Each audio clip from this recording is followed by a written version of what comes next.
Good day, ladies and gentlemen, and welcome to the Exelixis third quarter 2025 financial results conference call. My name is Cherie, and I'll be your operator for today. As a reminder, this call is being recorded for replay purposes. I would now like to turn the call over to your host for today, Ms. Susan Hubbard, Executive Vice President of Public Affairs and Investor Relations. Please proceed. Thank you, Cherie, and thank you all for joining us for the Exelixis third quarter 2025 financial results conference call. Joining me on today's call are Mike Morrissey, our President and CEO, Chris Senner, our Chief Financial Officer, Dana Aftab, our Executive Vice President of Research and Development, and PJ Haley, our Executive Vice President of Commercial, who will review our progress for the third quarter 2025 ended October 3rd, 2025. During the call today, we will refer to financial measures not calculated according to generally accepted accounting principles. Please refer to today's press release, which is posted on our website, for an explanation of our reasons for using such non-GAAP measures, as well as tables deriving these measures from our GAAP results. During the course of this presentation, we will be making forward-looking statements regarding future events and the future performance of the company. This includes statements about possible developments regarding discovery, product development, regulatory, commercial, financial, and strategic matters, potential growth opportunities, and government drug pricing policies and initiatives. Actual events or results could, of course, differ materially. We refer you to the documents we file from time to time with the SEC, which under the heading Risk Factors identify important factors that cause actual results to differ materially from those expressed by the company verbally and in writing today, including without limitations, risks and uncertainties related to product commercial success, market competition, regulatory review and approval processes, conducting clinical trials, compliance with applicable regulatory requirements, our dependence on collaborative partners, and the level of costs associated with discovery, product development, business development, and commercialization activities. And with that, I'll turn the call over to Mike. All right. Thank you, Susan, and thanks to everyone for joining us on the call today. Exelixis had a strong third quarter, building on our progress from the first half of 2025. Accelerating R&D momentum coupled with flawless commercial execution has the potential to transform our business as we bring new treatment options to patients and build value for shareholders. The entire Exelixis team is committed to building a best-in-class, multi-franchise oncology business, and all corporate activities are aligned on a single focus: to improve the standard of care for patients with cancer. Our future success will be accelerated by increasing the number of cancer patients served with current and future Exelixis medicines and the impact we have on their disease. The cabozantinib business has never been stronger, and we're pleased to see zanzalintinib move to center stage with our first big clinical success in CRC. Key highlights for the third quarter include, first, continued robust performance of the cabozantinib U.S. business with strong growth in demand and revenue from our commercial activities. Cabozantinib maintained its leadership position as the top TKI for RCC and, importantly, shows consistent growth in the first-line segment. U.S. Cabo franchise net product revenues grew approximately 14% year over year to $543 million in the third quarter of 2025, compared to $478 million in the third quarter of 2024. Global Cabo franchise net product revenues generated by Exelixis and our partners were approximately $739 million in the third quarter of 2025, compared with $653 million in the third quarter 2024. We're excited by the broad adoption of Cabo for the recently approved NET indications and have already built a leading position in the oral second-line plus NET segment with a greater than 40% new patient share based on market research. Cabo demand in neuroendocrine tumors grew about 50% and contributed approximately 6% of our third quarter business. With a strong foundation, we expect to exceed $100 million in revenue for the NET indication in 2025. Based on our early success in the NET launch and with other GI opportunities on the horizon, we're expediting the full build-out of our GI sales team starting in fourth quarter 2025 to accelerate the growth of the Cabo NET indication before Zanza comes to the forefront. We think this enhancement could be an important component of our growth narrative in 2026 and speaks to the confidence we have in both Cabo and Zanza as we close out 2025. TJ will provide more information and commentary about our third quarter franchise performance and encouraging dynamics of the NET launch in his prepared remarks. Second, zanzalintinib is rapidly advancing as our next oncology franchise opportunity and the focus of 7 ongoing and soon-to-start pivotal trials. We continue to prioritize Zanza with existing and new indications and combinations as potentially the most promising and expeditious path to a second Exelixis oncology franchise, and one that we believe can eclipse the size, scope, and impact of our cabozantinib business. Importantly, we're engaged in numerous clinical trial discussions for Zanza that could expand the scope and reach of our Zanza pivotal trial efforts. We're thrilled with the positive results from STELLAR-303 and CRC and intend to file in this indication with regulators as quickly as possible. We understand the nuances of the CRC market in the U.S. and believe we can effectively navigate the intricacies of this complicated disease and the current competitive dynamics pending approval. I'll remind everyone of the important messages from the full data set presented at ESMO and published simultaneously in Lancet. Zanza, in combination with atezo, led to the first clinical success in a non-MSI high third-line plus CRC population when compared against a contemporary standard of care. I want to reiterate that 4 other checkpoint-containing regimens failed to achieve this goal. Market research underscores that late-line CRC patients are interested in utilizing immune checkpoint inhibition to attack their disease head-on, so the Zanza-atezo combo could represent a meaningful advance. The absolute magnitude of the overall survival benefit in the ITT population with the Zanza-atezo combination is notable, especially in the context of the offering the potential of a non-chemo containing regimen. We're especially pleased with the magnitude of benefit in patients with prior bevacizumab treatment, since the vast majority of CRC patients in the U.S. receive bevacizumab as part of their first and/or second-line treatment regimens. Tolerability and safety of the Zanza-atezo combination is consistent with other TKI checkpoint combinations. The 303 trial continues to accrue survival events in the non-liver met subgroup, and we expect to trigger the final analysis for non-liver met patients in mid-year 2026. And again, as you'll hear from Dana, 7 ongoing and new Zanza pivotal trials are in the queue to address important unmet medical needs for known and new indications across multiple lines of therapy. The Exelixis early-stage pipeline continues to progress quickly with a range of new and potentially differentiated biologics and small molecules heading into and through early clinical evaluation.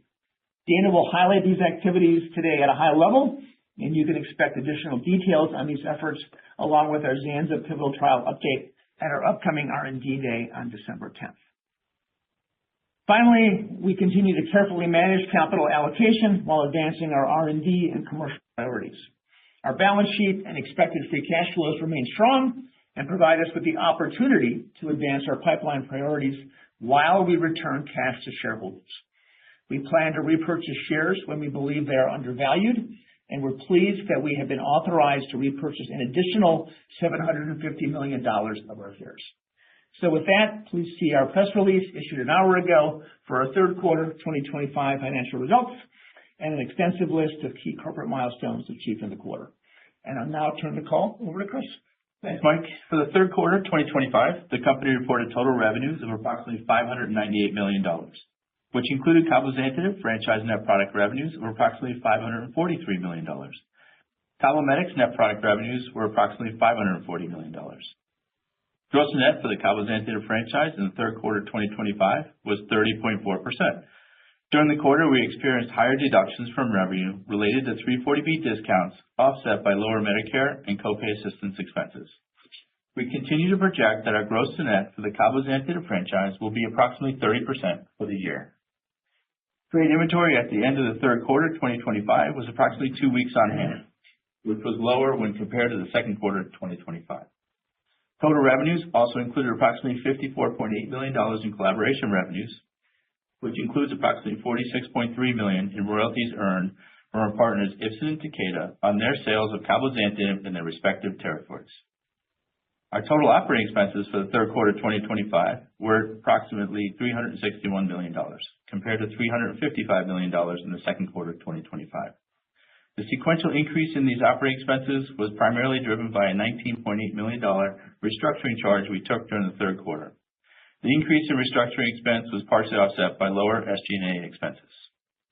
Provision for income taxes for the third quarter 2025 was approximately $58.8 million, compared to a provision for income taxes of approximately $45.6 million for the second quarter 2025. The company reported GAAP net income of approximately $193.6 million, or 72 cents per share basic and 69 cents per share diluted for the third quarter 2025. The company also reported non-GAAP net income of approximately $217.9 million, or 81 cents per share basic and 78 cents per share diluted. Non-GAAP net income excludes the impact of approximately $24 million of stock-based compensation expense net of related income tax effect. Cash and marketable securities for the quarter ended September 30th, 2025 were approximately $1.6 billion. During the third quarter 2025, we repurchased approximately $99 million of the company's shares, resulting in the retirement of approximately 2.4 million shares at an average price per share of $41.69. As of the end of the third quarter 2025, we had approximately $105 million remaining under the $500 million stock repurchase plan authorized by the company's board in February 2025. On October 31, 2025, the company's board authorized an additional share repurchase program totaling $750 million that expires at the end of 2026. We are updating our full year 2025 financial guidance, which is detailed on slide 14 of our earnings presentation. We are narrowing our total revenue and net product revenue guidance to the upper end of our previously provided guidance ranges. We are projecting that total revenue will be between $2.3 billion and $2.35 billion, and our net product revenue will be between $2.1 billion and $2.15 billion. We are tightening our cost of goods guidance to be approximately 4% of net product revenues. We are lowering our R&D expense guidance range by $75 million to $850 to $900 million. We are tightening our SG&A expense guidance range to be between $500 million and $525 million. And finally, we are lowering our full year effective tax rate guidance to be between 17% and 18%. With that, I'll turn the call over to Dana. Thanks, Chris. First, I'd like to start by saying how excited I am to be leading the R&D organization. The energy and engagement across R&D is super high right now, and the momentum that carried us into and through ESMO is continuing to drive our teams with an emphasis on execution and collaboration. Our focus in R&D is on maximizing the opportunities for our portfolio, including zanzalintinib and our earlier stage pipeline of promising small molecules and biotherapeutics. As I mentioned, we have a lot of momentum coming out of ESMO, primarily driven by our presentation of the results from the Stellar 303 trial, comparing the combination of zanzalintinib plus atezolizumab versus regorafenib in patients with non-microsatellite instability high or non-MSI high colorectal cancer who have received multiple prior therapies.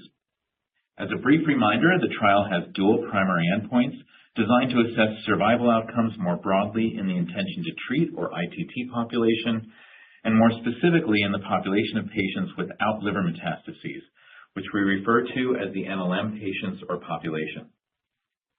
The study met one of its dual primary endpoints, demonstrating a 20% reduction in the risk of death with the combination in the ITT population at the final analysis, with a stratified hazard ratio of 0.80, a 95% confidence interval of 0.69 to 0.93, and a p-value of 0.0045. At a median follow-up of 18 months, the median overall survival in the ITT population was 10.9 months, with the combination of zanza plus atezo versus 9.4 months with rego. The survival benefit with the combination was demonstrated early and was consistent throughout the Kaplan-Meier curve.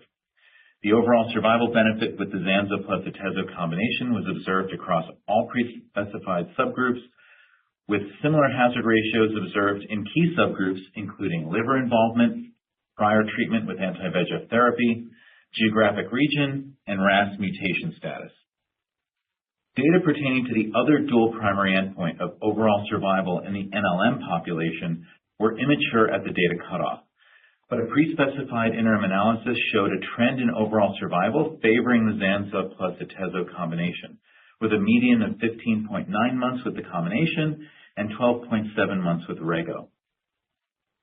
With a median follow-up of 16.8 months, the stratified hazard ratio for this analysis was 0.79, with a 95% confidence interval of 0.61 to 1.03, and a p-value of 0.0875. The trial will proceed to the planned final analysis for this endpoint, which our current projections indicate will be triggered around mid-year 2026. The safety profile of the combination was consistent with other TKI-IO combinations with no new safety signals. And finally, we were thrilled to have the trial results published in The Lancet simultaneously with the ESMO presentation. Needless to say, we are very excited about these results, which are highly impactful for a number of reasons. First, prior to the Stellar 303 readout, there were 4 phase 3 clinical trials in colorectal cancer that evaluated immunotherapy-containing regimens, all of which failed to show an overall survival benefit versus a standard of care in non-MSI high patients, which comprise 95% of the overall colorectal cancer population. As the first and only phase 3 trial to show an overall survival benefit compared to a standard of care in these patients, we believe Stellar 303 demonstrates clear clinical differentiation of Zanza from other TKIs and IO partners investigated in this space. As a reminder, in addition to VEGF receptors, Zanza simultaneously targets the TAM kinases and MET, which have been shown in preclinical models to drive the ability of tumors to evade anti-tumor immunity. We believe this differentiated mechanism of action is a key factor in the clinical differentiation of Zanza compared to other kinase inhibitors investigated in this space, and really underscores the franchise potential for Zanza. Second, it's certainly worth noting that to date, no other regimen has demonstrated a higher median overall survival in this setting. Again, in Stellar 303, the combination of Zanza plus Atezo showed median overall survival values of 10.9 months in the ITT population and 10.5 months in patients who had received prior bevacizumab. And while we are conscious of the caveats associated with cross-trial comparisons, it's relative to observe that prior to Stellar 303, the Sunlight trial showed median overall survivals for TAS-102 plus Bev of 10.8 months in the ITT population and only 9 months in the Bev pretreated population. We believe these are important data points to note, given that the majority of patients in the U.S. are receiving Bev in earlier lines of treatment. And last but not least, being an immunotherapy-containing chemo-free regimen. If approved, Zanza in combination with Atezo could be an opportunity to switch mechanisms to a TKI-IO regimen after receiving chemo plus Bev, which we have heard from investigators and key opinion leaders is an important potential choice for patients. Thus, we certainly believe that the combination of Zanza plus Atezo has the potential for very meaningful impact in this high unmet need population. That conviction has been driving our internal teams to work nonstop preparing for potential NDA filing, which we intend to submit this December pending the government reopening for business. We also intend to complete data collection and analysis for the dual primary endpoint of overall survival in the NLM population, which we anticipate will occur around mid-year 2026. Moving on to Stellar 304, this is our pivotal study evaluating the combination of Zanza plus nivolumab versus sunitinib in patients who have not yet received systemic therapy for their locally advanced or metastatic non-clear cell renal cell carcinoma. Based on the current event rate, we are anticipating top-line results around mid-year 2026. And if positive, those results could lead to the second NDA filing for zanzalintinib. Regarding other clinical development activity for Zanza, earlier this year we initiated Stellar 311, our phase 3 trial evaluating Zanza compared to everolimus as a first oral therapy in patients with neuroendocrine tumors, and that study is proceeding on schedule. Progress also continues with regard to the phase 2 umbrella study being conducted by Merck, in which the combination of Zanza plus belzutifan is being evaluated in patients with previously treated metastatic RCC, and 2 pivotal studies that Merck is running in clear cell renal cell carcinoma evaluating Zanza in combination with Belz, and we anticipate these studies could start near the end of this year. Regarding the next wave of pivotal studies for Zanza, we expect to start 2 additional trials in 2026, one focused on patients with recurrent meningioma, and one specifically investigating the adjuvant setting in colorectal cancer, where patients have been treated with surgery and chemotherapy but have a high risk of recurrence. Given the demonstrated clinical differentiation we've seen with Zanza and its potential to be the TKI of choice for combinations with IO, we're continuing to assess the landscape for additional opportunities for Zanza development, and we look forward to sharing more details of these important opportunities as we get closer to launching the trials. Now shifting to our early clinical pipeline, we have 4 molecules in this space that are currently in clinical development, namely XL309, XB010, XB628, and XB371. And the phase 1 studies for these early molecules are progressing well. In terms of new development candidates, we are continuing to advance exciting new small molecule and ADC programs, and I look forward to sharing more details about our early pipeline programs at the R&D Day event we're planning for December 10th this year. So with that, I'll turn the call over to PJ. Thank you, Dana. The CABOMETYX business remains strong in the third quarter of 2025, and importantly, the launch in neuroendocrine tumors is off to a great start. Cabo continued to show growth in terms of revenue, demand, and new patient starts, and notably perform well relative to the competition. The team continued to execute at an extremely high level, with CABOMETYX continuing to be the #1 prescribed TKI in renal cell carcinoma, as well as the #1 TKI plus IO combination in first-line RCC. The prescription data in the oral TKI market basket of Cabo, lenvatinib, axitinib, sunitinib, and crizotinib convey the strength of Cabo relative to the competition. Looking at the TRX comparison of Q3 2024 to Q3 2025, CABOMETYX grew 4 share points from 42% to 46%. Importantly, CABOMETYX was the only product in the market basket to grow market share year over year.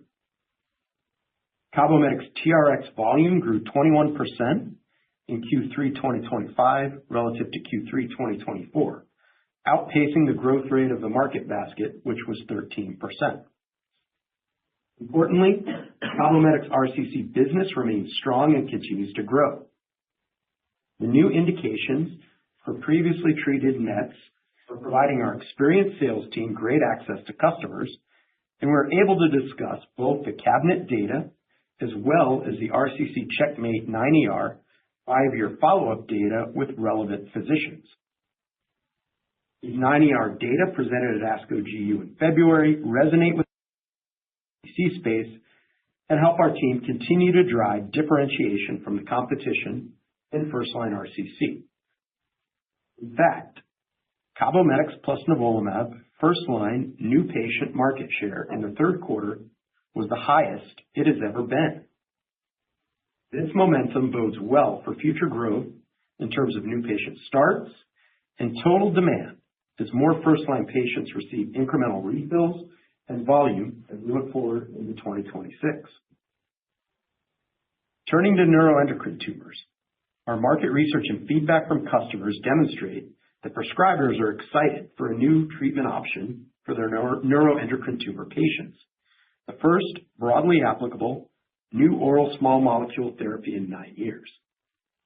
Physicians are responding positively to the BroadNet label and the contemporary trial design and perceive the efficacy and tolerability of the Cabo data as favorable relative to the other small molecule therapies in the space. Prescribers are using Cabo broadly across patient and tumor characteristics, including patients with neuroendocrine tumors arising in the pancreas, GI tract, and lung, across all tumor grades, functional and SSTR status, and those who have received prior treatment with Lutathera. The recent ESMO presentation of the lung subset data from the CABINET study continues to elucidate the Cabo data in a segment of patients accounting for approximately 20% of NETs who have a high unmet need, many of which test SSTR negative. Turning to new patient market share for second-line plus neuroendocrine tumors in Q3, we're pleased that CABOMETYX has rapidly become the market leader in the segment, with greater than 40% new patient share for oral therapies. This share is very encouraging so early in the launch, and we believe that new patient share should continue to increase. Over time, as more patients start therapy with Cabo and receive refills, we believe demand will continue to grow. Neuroendocrine tumor demand contributed approximately 6% of total demand for Cabo in Q3, and we expect that contribution to increase going forward. Demand in neuroendocrine tumors increased by over 50% in Q3 relative to Q2.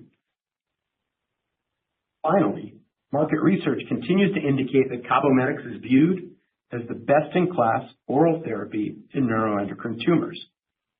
This perception is typically a leading indicator of prescribing behavior and gives us confidence that CABOMETYX new patient market share will continue to increase in coming quarters.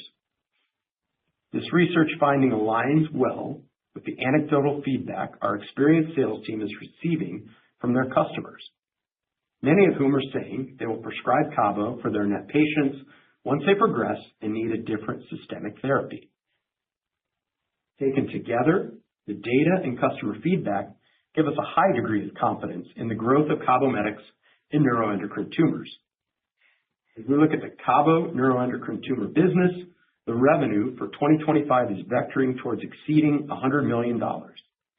This trajectory, taken together with the market uptake and enthusiasm, provides great momentum for the business heading into 2026. As we think about building on and expanding our GI franchise, we are thrilled with the results of STELLAR-303.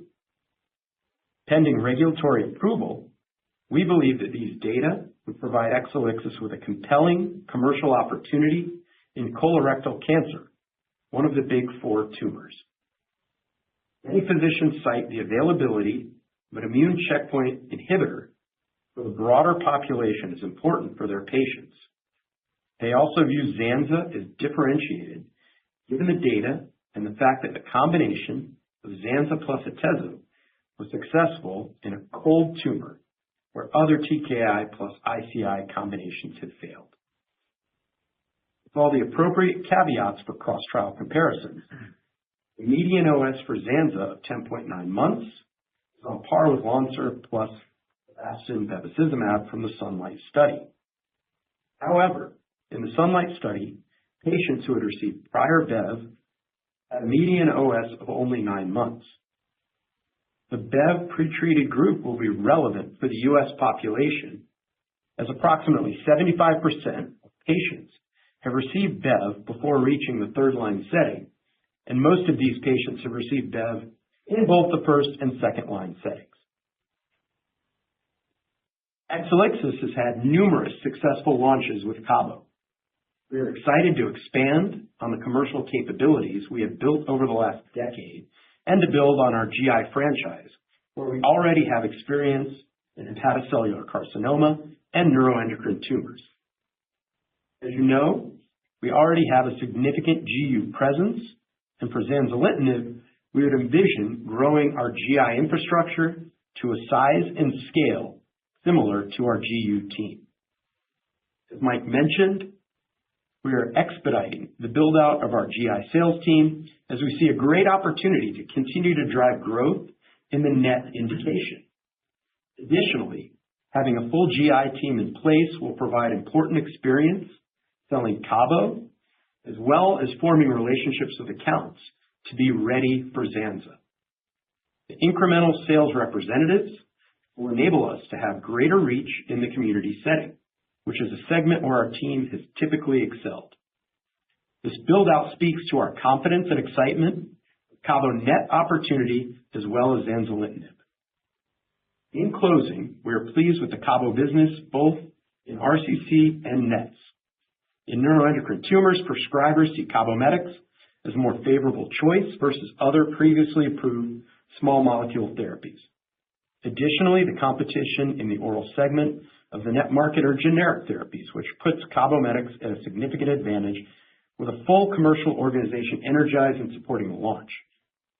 All of this taken together drives our conviction that the net market will be a substantial opportunity for the CABOMETYX business. We are pleased that CABOMETYX plus nivolumab has achieved the regimen's highest market share ever in the first-line RCC setting, as this sets up the brand for continued growth in kidney cancer.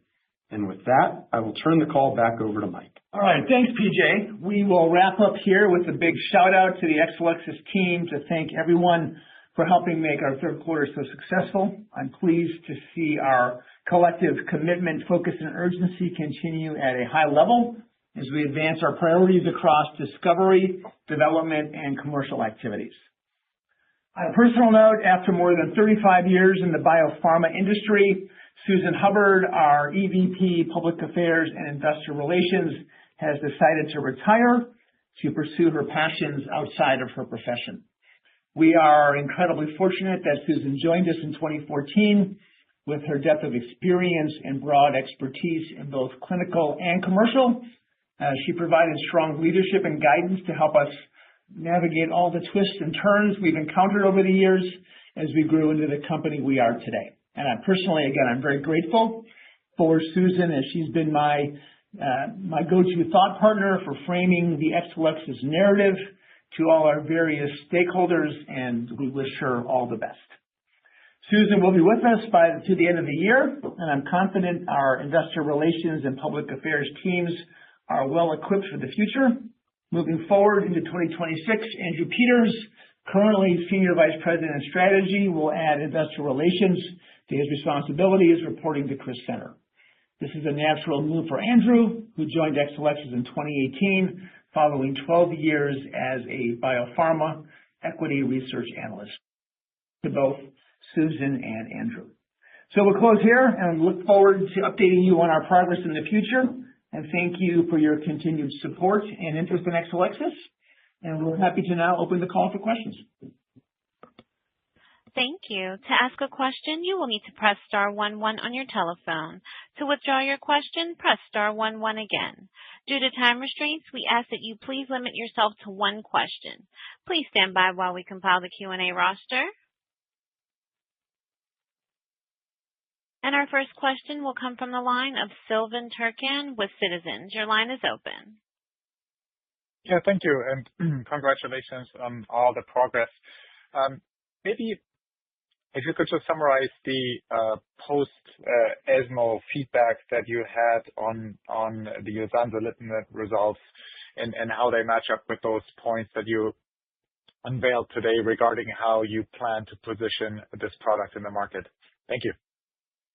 Yeah, thanks, Sylvan. Yeah, PJ, you want to start with that one, and then maybe Dana and I can provide some color commentary as needed. Sure. Thanks for the question, Sylvan. We've conducted extensive market research with the data that was presented at ESMO, which has really been very positive. Physicians are seeing the overall survival benefit as very important. They're certainly seeing the fact that we're bringing an IO to bear in one of the biggest tumors, one of the big four tumors, as I said, where IO hasn't been available, where TKI plus IO has failed in the past, is also very important to physicians, as well as the fact that this is a chemo-free option. So what we've seen, as I think about this market, and as we see the market now, it's a very fragmented market. As you look at it, about a third of the market is Lonsurf-Bev, a third of the third-line plus market is TKI, and the final third of that market is really sort of a smattering of different chemos, as well as various targeted therapies. So, fragmented market really is one that provides opportunity should we be approved in the setting. And our market research clearly indicates that we'll take market share from all the competitors in the space. So that's been certainly very positive as well.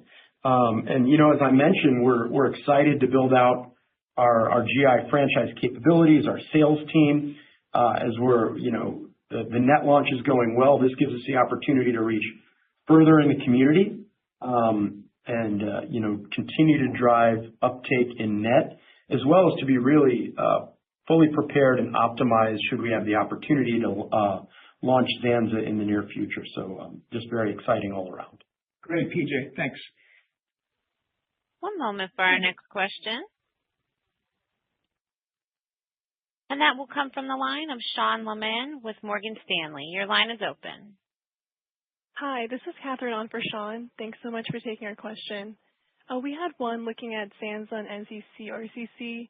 Ahead of the readout for STELLAR-304 in mid-year 26, could you help provide more color on why sunitinib is the right control, given the various histologic subtypes that make up this population? Thanks so much. Sure, thanks for the question. This is Dana. So the comparator in 304 is sunitinib, which is a standard of care in this setting. We think it's a highly relevant comparator, especially given the overlap in target profile with Zanza, and it's used quite extensively, especially ex-US, but a number of patients in the US are also treated with this. So it's a standard of care, and thus is a good comparator to go with a phase 3 pivotal trial. One moment for our next question. And that will come from the line of Paul Choi with Goldman Sachs. Your line is open. Hi, this is Karishma on for Paul. Thank you so much for taking our questions and congrats on the quarter. So given the performance in the STELLAR-303 initial cut of data from ESMO, help us level set expectations for the NLM cut coming out early next year. And particularly, we were interested in the idea of powering with relation to this study, given that Lonsurf-Bev had approximately 500 patients in their phase 3 study. Can you speak to your decision to enroll roughly 900 patients in STELLAR-303 and the overall implications? Thank you. I also want to ask, It's kind of hard to hear your question with all the background noise. So Dana, can you navigate that one? Sure. So the study started out, or the prior iteration before it had dual primary endpoints. It had a single primary endpoint in patients with non-liver metastases. A scientific rationale to look at that, especially with emerging data coming from the LEAP-17 trial and other studies showing that those patients without liver metastases seem to do better with IO. But as the trial evolved and as we were accruing patients and events, we realized that we had an important opportunity to potentially bring the results in earlier with the ITT population, meaning with the strong contribution of events from the patients with liver metastases. It's a much poorer prognosis with those patients. The disease is much more aggressive. They progress faster. They achieve events for overall survival faster. So that's where we realized we really needed to change the trial so that we could get endpoints in both the non-liver mets and the full ITT population. So the result that we presented in Berlin a couple of weeks ago includes both. It's a combined analysis of both liver mets and non-liver mets, the entire ITT population. That population is a little bit skewed toward non-liver mets patients in that we put a cap amount of patients with liver metastases that could enroll in the trial. So typically, a trial population that doesn't manage liver mets the way we did will be about 80% liver mets and 20 to 30% non-liver mets. We had about 38% non-liver mets. So that certainly changed the dynamics of the trial, but the result that we achieved was in the entire population. So as we said, because the non-liver mets progress a little more slowly, we expect to see results in that subgroup sometime next year, around the middle of next year. One moment for our next question. And that will come from the line of Asthika Goonewardene with Truist. Your line is open. Hi, guys. Thanks for taking my questions. I want to offer my congratulations on both the top and bottom line growth here, which is really impressive. So I have a question on this. Merck announced LITESPARK-011 was positive, and one could assume that they'll be putting effort into marketing Belzu plus lenvatinib combination in second-line RCC patients. We all know that Zanza is a better drug than lenvatinib, but there could be a lot of population overlap between LITESPARK-011 and the Belzu-Zanza cohort in KeyMaker U03. So does that reduce the probability that Merck will want to pursue a pivotal second-line study with Belzu and Zanza? And then if I can sneak an extra in here, what was the clinical trial contribution for Cabo sales in 3Q? Thanks, guys. Chris, take that second question first real fast. Sure. So, Ascus, Chris, there were no clinical trial sales in the quarter. And yeah, it's Mike. The first question was a long, drawn-out question, lots of twists and turns. We are confident that the Merck trials that we've been discussing for the last year will continue and start later this year. So don't want to say more than that. We don't want to speculate on other people's data, especially when there's only a press release. We're excited about that collaboration, and we'll see that moving forward. And one moment for our next question. That will come from the line of Akash Tewari with Jefferies. Your line is open. Hi, this is Anastasia on for Akash. Thanks for taking the question. So do you see any risk to your Stellar 303 trial approval, given that Vinay was publicly apprehensive about the usefulness of CABINET?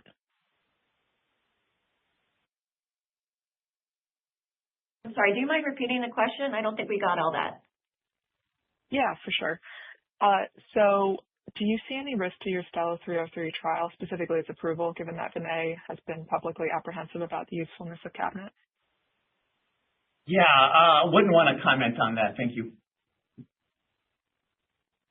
One moment for our next question. And that will come from the line of Andy Shea with William Blair. Your line is open. Oh, great. Thanks.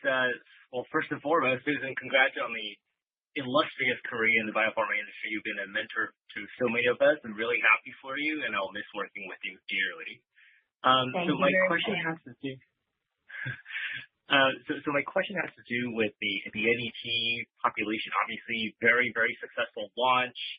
And I'm just curious, as you look forward to the Zanza phase 3 trial, I'm curious about the strategy in terms of navigating the potential of cannibalization as Cabo is being used later in the line, potentially entrenching in the earlier line settings.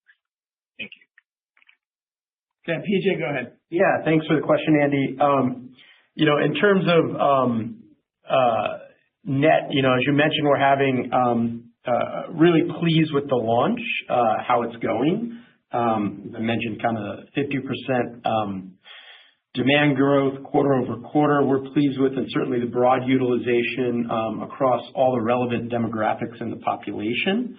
And kind of very early innings here as we're still building new patient share, and obviously only approved at the very end of March. A lot of opportunity for these patients to get refill and continue, the business with regards to, demand going forward. As we think about Zanza in the long term, it's just a very different study in terms of having an active comparator, and it's, really designed to position that very competitively and upfront in the market, but that's far down the road. I think in the near term, there's just so much room for Cabo and NETs to really become a key player there. One moment for our next question. And that will come from the line of Sudan Loganathan with Stephens. Your line is open. Hi. Thank you for taking my question. Apologies if this was already asked in a different capacity, but I believe I heard that the other subgroup part of the dual primary endpoint for Stellar 303 might only come to maturity, maybe as sometime early next year. with the NDA submission that you guys are planning for by year-end 2025, could we still expect like a broad label for CRC, including both subgroups, to be in play, or will there be some sort of rolling submission that needs to happen to include that cohort of the primary endpoint? And then just secondly, a follow-up, was the need for both subgroups being split up as a result of guidance from regulators, to achieve having both of those non-liver mets and liver mets included on the initial label for Zanza? Thanks. Sure. Thanks for the question. This is Dana. We can file and we will file based on the single hit on one of the dual primary endpoints in the ITT population. And I just want to clarify, the ITT population is not a subpopulation. It is the entire population of the trial. So that would give us, in our view, the broadest label. The NLM subgroup is a subpopulation within the trial. It's just a second dual endpoint, primary endpoint in the trial. So we're proceeding with our filing, and as we said, we expect to get that in very soon, pending the government reopening for business. And one moment for our next question. That will come from the line of Yaron Werber with TD Cowen. Your line is open. Hi, guys.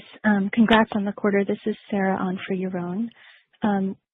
Quick question from us on your early stage pipeline. I know you mentioned you have an R&D day coming up, but if you could just give us a quick sneak peek of, you now have 4 phase 1 programs. Can you maybe prioritize among them which one you expect to transition next into pivotal development? And maybe if you could speak a little bit on XB371 in particular, which is your tissue factor topo-1 ADC. Maybe just discuss a little bit how it's differentiated from other topo-1s. Thank you.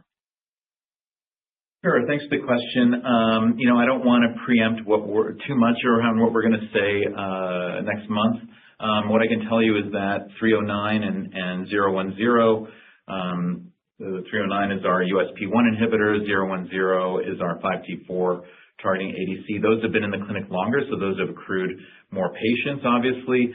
XB628, our bispecific IO molecule targeting PD-L1 and NKG2A, started its phase 1 trial a few months ago, so that's been enrolling well. And then 371, which is, as you mentioned, the tissue factor targeting ADC with the topoisomerase 1 inhibitor payload, that is our most recent IND filing. That phase 1 trial got up and running very recently, but it's already enrolling patients.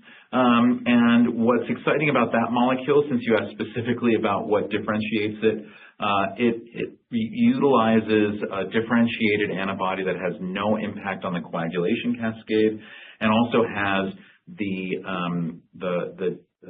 tandem mechanism release linker that we licensed from Catalent to release the payload. So it's sort of a belt and suspenders approach for stabilizing the payload in the circulation. So it requires both glucuronidase cleavage and then a tandem cleavage by a peptidase inside the cells for payload release. So we think that's what differentiates it. Plus, we also feel that we are kind of ahead of any others in terms of investigating a molecule like this in the clinic. One moment for our next question. And that will come from the line of Michael Schmidt with Guggenheim. Your line is open. Hi, guys. Thanks for taking my questions. I had one on Zanza, specifically the opportunity based on the Stellar 304 study. Just help us understand the size of this commercial opportunity in non-clear cell RCC, and how much CAPI use is driven in non-clear cell right now. And then lastly, just the minor delay to mid-2026 from the first half, is that based on event rate slowdown, or is there something else going on there? Thanks so much. Yeah. Hi, Michael. This is PJ. Certainly excited about the opportunity, to get a readout from Stellar 304 and then the potential to get Zanza approved in the kidney cancer space. Obviously, a space we know really well. Non-clear cell, accounts for approximately 20 to 25% the patients in the space. And, Cabo has utilization there, as do many other agents. But, certainly we think that a phase 3 study, having a positive result would really move the needle in that space to demonstrate, with greater level of evidence and support benefit for patients. One moment for our next question. That will come from the line of Jason Gerberry with Bank of America. Your line is open. Hey, guys. Thanks for taking my question. And Susan, you'll be missed. Thank you, Jason. My question is on the NET Cabo launch. Just wondering, a pretty impressive share of, I guess it's second-line oral therapies. We're just curious, are orals getting a greater share relative to Lutathera, or is the dynamic between orals and Luta in second line relatively stable? And if I could just squeeze one in, the MSN patent appeal, is there a timeline on that? Thanks. Yeah, with regards to PJ, thanks for the question, Jason. As you mentioned, we're very pleased with the NET launch. And as we look at the second line plus oral share, we've already exceeded 40% new patient share there, which we're pleased with. And, as I mentioned, those are patients just coming on therapy. So we think certainly have room to benefit from the duration of therapy that those patients would achieve. And we think we believe we can continue to grow share in the space. With regards to Lutathera in the second line plus setting broadly, orals constitute a greater portion of that market. But, where Lutathera is utilized, Cabo really is the preferred treatment post Lutathera, as ours is really the only study that had patients in it who were pre-treated with Lutathera, which is why that sort of broad study base in a contemporary setting is really benefiting us in the marketplace. Yeah, Jason, it's Mike on the topic. Don't have anything to offer up on that today. Okay. One moment for our next question. And that will come from the line of Leonid Timashev with RBC. Your line is open. Hey, thanks for taking my question. I wanted to ask a little bit on the meningioma opportunity. Just curious sort of how you're thinking about the emerging investigator-sponsored data with Cabo and how that applies to Zanza and your confidence there, and then ultimately what you think the size of that opportunity may be. Thanks. Sure, this is Dana. Thanks for the question. Regarding what was seen with Cabo, so you probably know the story, but there's a published case report where a patient with thyroid cancer treated with Cabo had meningioma, and they noticed a very substantial reduction in the size of that tumor, and that's not a common occurrence with targeted therapies. A number of different studies noted response rates for targeted therapies, especially VEGF or VEGFR targeted therapies, in the single-digit range, 3% or less. So these investigators got very excited and launched an investigator-sponsored trial where they looked at a number of patients treated with Cabo, and they saw response rates depending on the criteria that are used anywhere in the 25 to 75% range.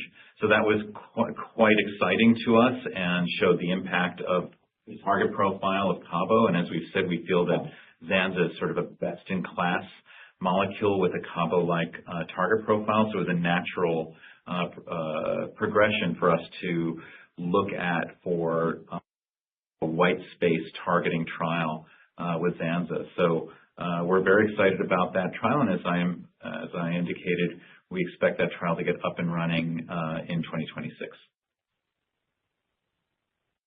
One moment for our next question. And that will come from the line of Stephen Willey with Stifel. Your line is open.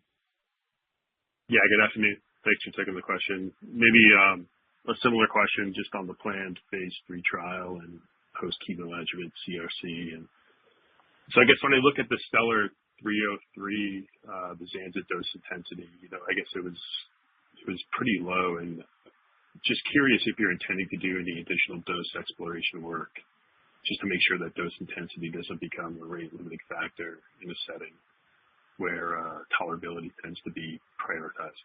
Thanks. Yeah, so this is Dane. I'll take that. So in our plans for further exploration in colorectal, we're really, this really comes from the result from Stellar 303. It's the first demonstration of a positive result in non-MSI high patients with an IO-containing regimen. So it's natural for us to want to bring that earlier in lines of therapy for patients. And this is some white space in colorectal cancer that we identified as high unmet need. So in patients with high risk of recurrence, the median disease-free survival is in the 6-month range. So we think we can get an answer from this study quite quickly. Now, in terms of dose, it's natural, and as we've seen with other agents, for example, with Cabo, that as you move up earlier lines of therapy, you often will look at other doses. So we certainly are intending to look at other doses with Zanza, and I would just say stay tuned for more information around that when we finally, kind of launch the trial and divulge more details.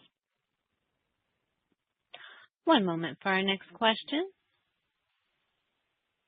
And that will come from the line of Jay Olson with OPCO. Your line is open. Oh, hi, this is Chung on the line for Jay. Thanks for taking the question and congrats on the quarter. Also want to thank Susan for all the help in the past years and congrats on the retirement. Just wondering about as we are seeing several bispecific programs are now actually being developed in the first line CRC.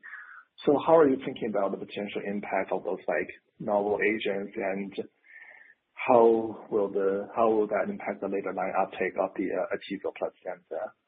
And if I could sneak in one clarification question, for the 303, since you can file based on the IgG population, just wondering why couldn't you file earlier, because the top line results were a few months ago. Thank you.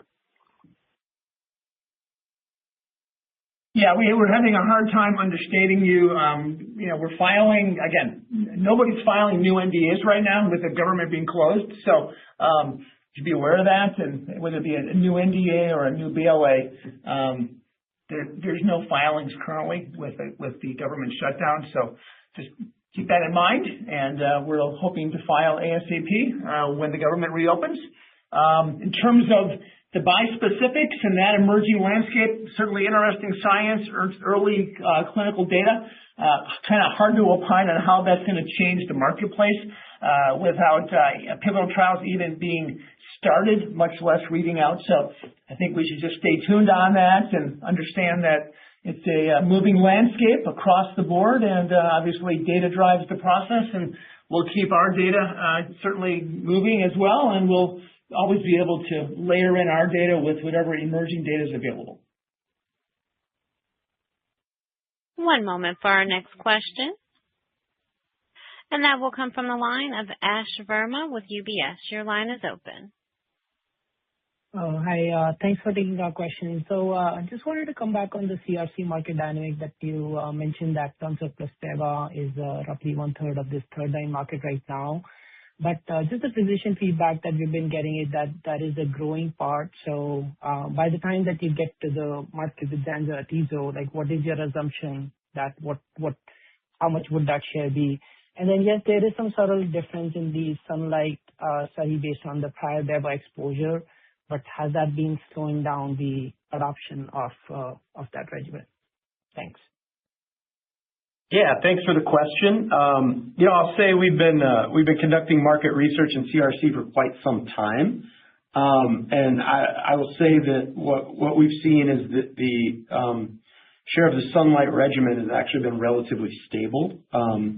So if that continues moving forward, the market certainly remains fragmented, as I said, about 1/3 Sunlight, 1/3 TKI, 1/3 other. Which really represents great opportunity for us, particularly in that our research with numerous physicians, and we're talking when we do research, we're talking over 100 physicians in the community as well as academia, to get a really good sample size. And we're hearing from them that we'll get uptake, in this third line plus setting and take share from all competitors. So we're optimistic about that. This is why we're increasing, one of the reasons, in addition to driving more net with Cabo, why we're increasing our sales force, because CRC is treated heavily in the community. This is a very common tumor type. So, lots of prescribers here. So we're going to get ahead of that and really be able to have a strong reach into the community setting. One moment for our next question. And that will come from the line of Christopher Liu with Lucid Capital Markets. Your line is open. Hey guys, thanks for the question. Maybe one that is more around capital allocation and financial strategy. With the share buybacks that have already been done and that are planned going forward, how are you thinking about incremental buybacks versus things like business development or clinical investment opportunities? And do you feel like there's going to be a point where share buybacks would be less favored for some of these other potential value generators? Yeah, this is Chris. So, generally we think of capital allocation in the three elements, right? It's R&D, it's business development, and share repurchases. And, we think with the revenue growth we're generating and with the continued prudent expense management, we're including R&D expense in the $1 billion range, we think that we'll be able to fund all three of those elements, and we'll continue to invest in R&D and invest in BD and invest in share repurchase. Thank you. At this time, there are no further questions, and so I will turn the call over to today's host, Susan Hubbard. Ms. Hubbard? Thank you, Cherie, and thank you all for joining us today. We certainly welcome your follow-up calls with any additional questions you may have. Thank you. This concludes today's program. Thank you all for participating. You may now disconnect.